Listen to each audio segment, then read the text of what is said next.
Hola, continuamos con la tercera parte de esta segunda lección virtual correspondiente al tema 3 de volumetría. La tercera parte corresponde a volumetrías de complejos. Entonces, vamos a hacer un repaso sobre algunos conceptos muy básicos sobre la teoría de formación de complejos.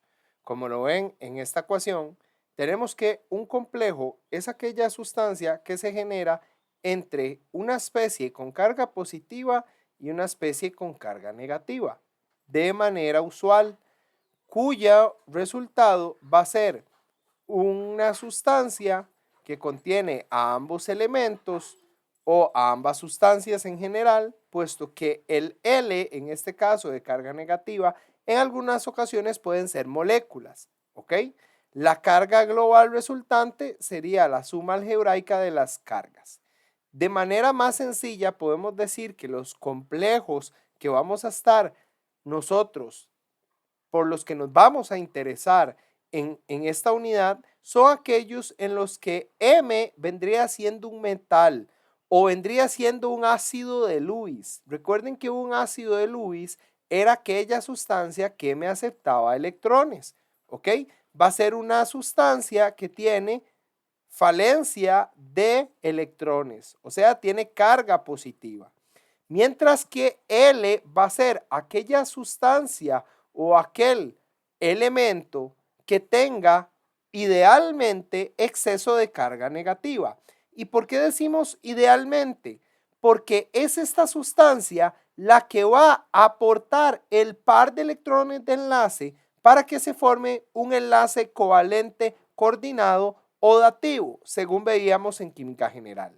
Entonces, para resumirlo, un complejo es la formación de una sustancia que se forma a través de enlaces covalentes coordinados o dativos, en donde usualmente tengo a un metal como átomo central y tengo a un ligando o ligandos o un agente quelante, que vendrían siendo aquellas especies quienes usualmente son las que ponen los electrones para formar los enlaces. Entonces, el complejo de coordinación es el par de electrones que forma el o los enlaces, usualmente proviene de una sola especie, mientras que el átomo central usualmente va a ser el metal y para el caso de estas volumetrías, ahí es donde está el principio, que usualmente quienes vamos a las sustancias, quienes vamos a determinar a través de esta técnica son especies metálicas, ¿ok? Entonces, tenemos una esfera de coordinación que vendría siendo ese número de ligandos que están alrededor del metal y también podemos decir que ese complejo tiene un índice de coordinación, en este caso de 6. Tiene 6 moléculas de ligando por cada molécula de átomo central, ¿ok? Los ligandos pueden clasificarse de acuerdo con su tipo de coordinación, o sea, cuántos enlaces puede generar esa molécula por cada átomo central, siendo entonces que las moléculas que puedan generar un solo enlace se van a llamar monodentadas, ¿ok? Mientras que si pueden generar dos, van a ser bidentados, tridentados, polidentados en general, y la diferencia con el concepto de quelato es que los quelatos son ligandos que generalmente son polidentados y además tienen una estabilidad particular cuando forman enlaces con un metal. Y es aquí en donde en la volumetría de complejos nosotros vamos a estar más interesados en tratar de usar agentes quelantes como valorantes o como disoluciones patrón para nuestros análisis, porque entenderemos a continuación que entre mayor sea el número de coordinación de un complejo, usualmente por molécula de ligando, usualmente va a tener mayor estabilidad, ¿ok? Entonces, acá les muestro algunos ejemplos. Por ejemplo, tengo un complejo generado a partir del cobalto 3 y 6 moléculas de amoníaco. Como pueden ver, en este caso, el amoníaco con sus pares de electrones libres es quien pone los pares de electrones para formar los enlaces covalentes coordinados. Evidentemente el complejo va a tener carga positiva. ¿Por qué? Porque se mantiene la carga del cobalto. El amoníaco, las moléculas de amoníaco no aportan carga. En este caso tengo el tricetilendiamín-níquel. Estas moléculas que ven aquí son etilen, CH2, CH2, diamín, níquel. Y tengo 3 ligandos, entonces es tricetilendiamín níquel, ¿ok?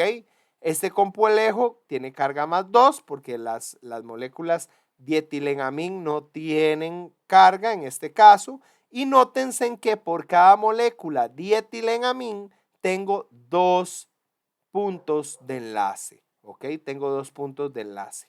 Entonces, este complejo va a ser un poco más estable que este otro.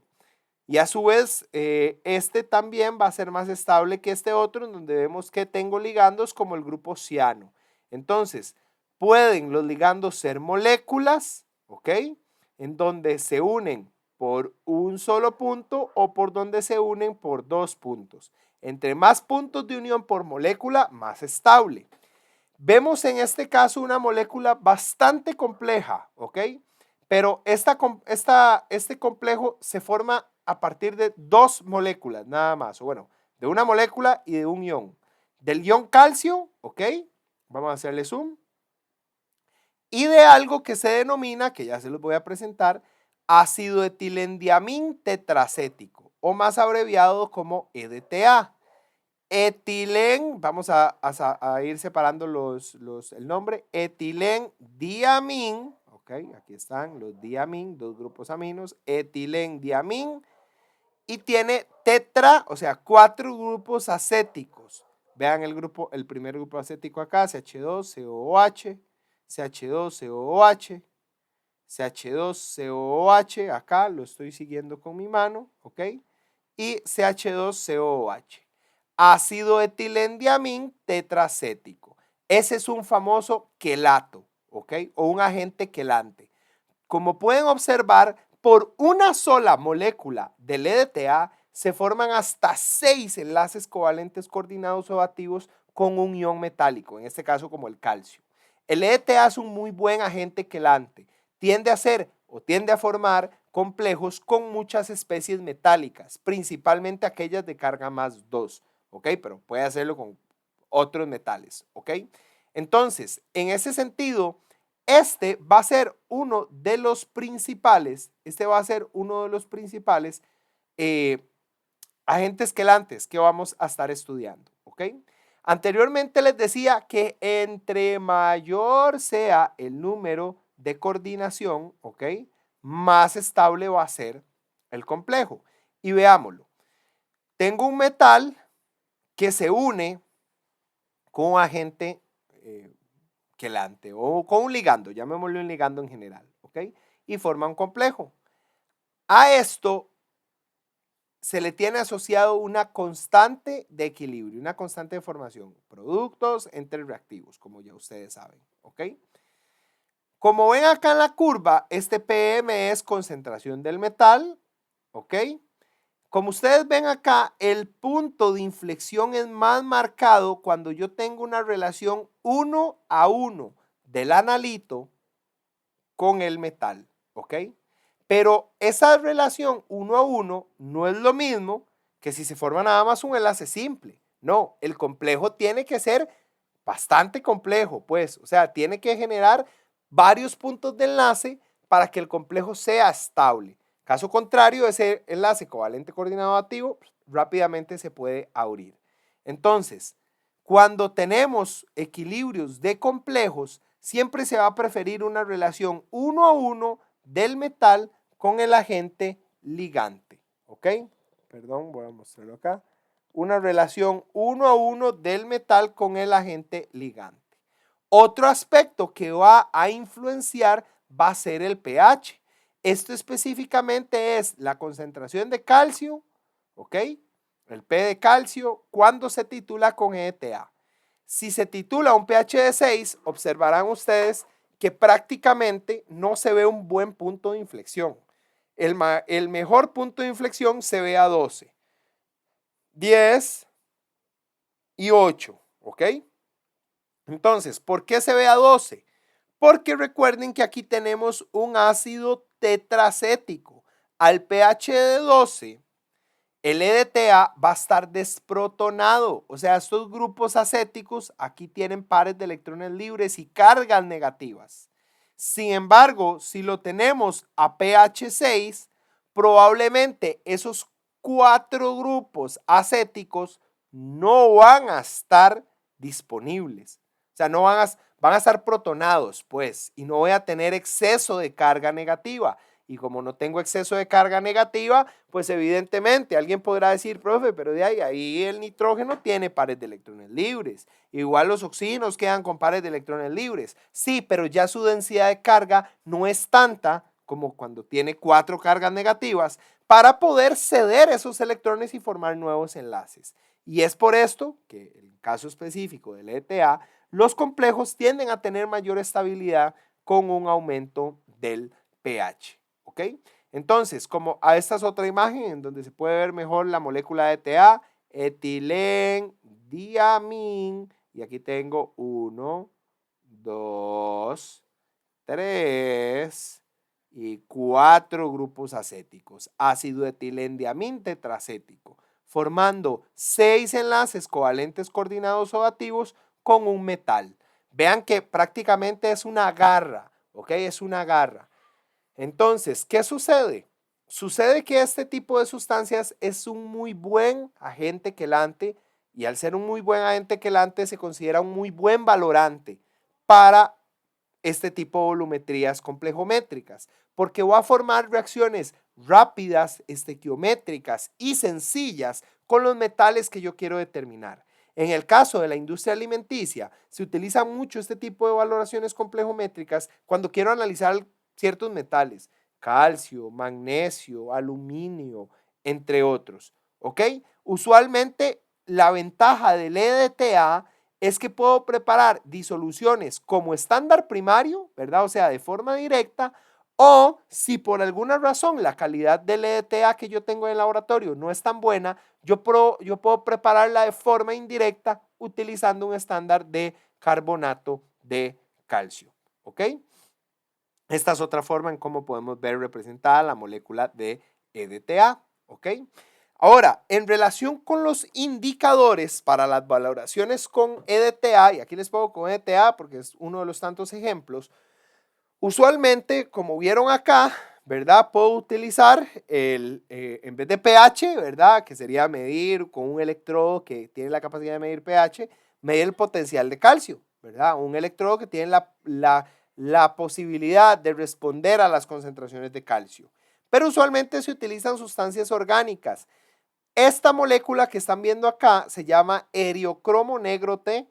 Es un ácido, como pueden ver, orgánico débil. ¿Ok? Vean los equilibrios. HIN es indicador, ¿verdad? Él tiene una coloración roja en su forma en su forma diprotonada, ¿ok?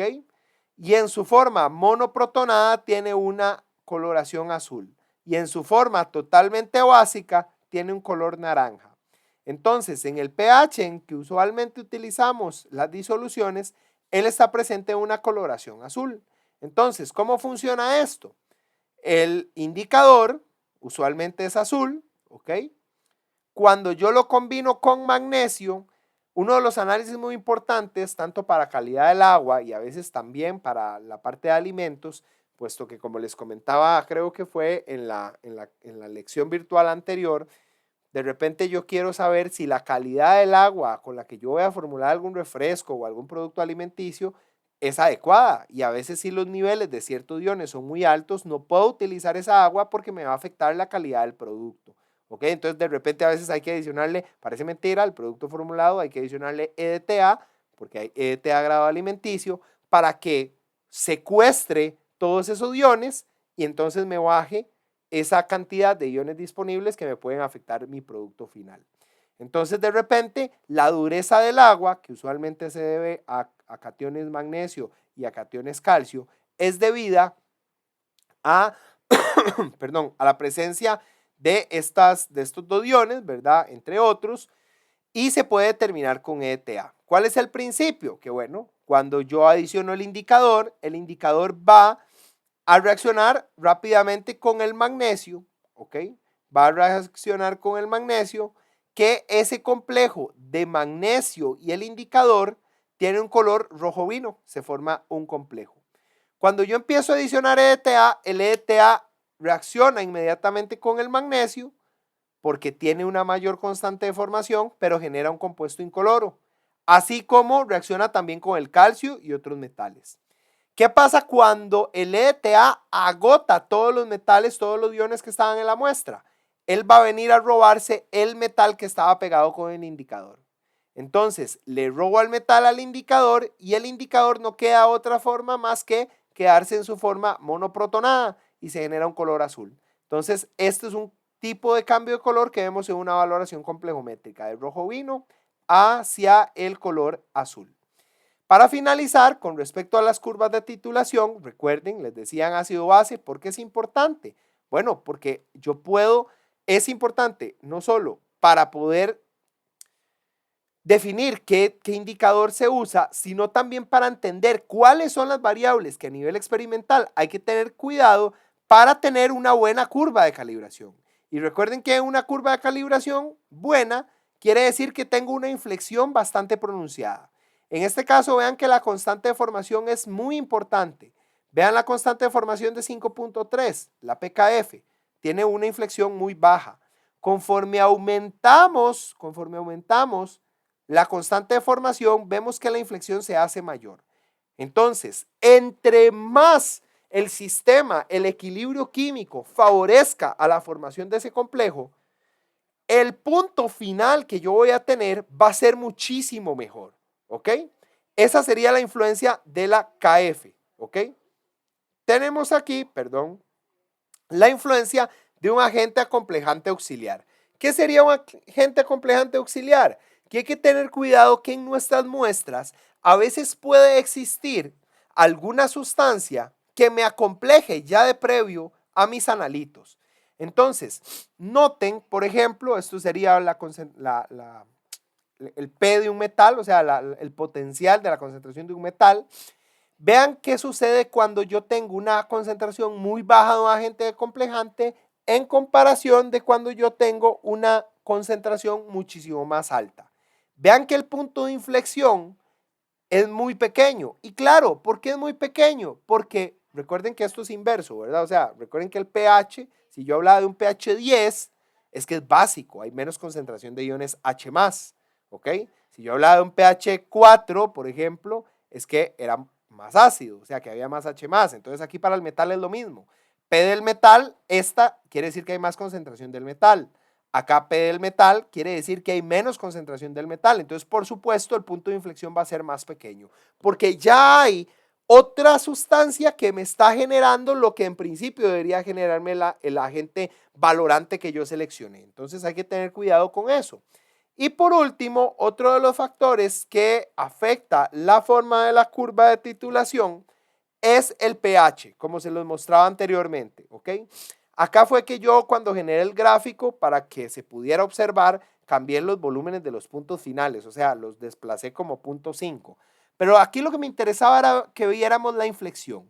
Esto es específicamente volumen de ETA contra la concentración de un metal, como calcio. Noten que entre más básico sea, por ejemplo, centrémonos en la línea morada y en la línea verde, el punto de inflexión es mayor que si lo analizamos contra la amarilla o la anaranjada.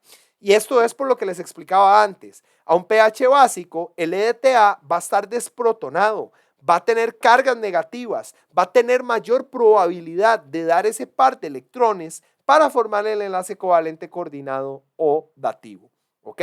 Entonces, dicho lo anterior, es importante que tengamos en consideración esas tres variables que me afectan la forma de la curva de titulación en las valoraciones complejométricas. ¿Ok? Hasta acá llega la tercera parte. Les voy a pedir por favor que hagan los ejercicios que están abajo de este video y que continuemos posteriormente con la cuarta y última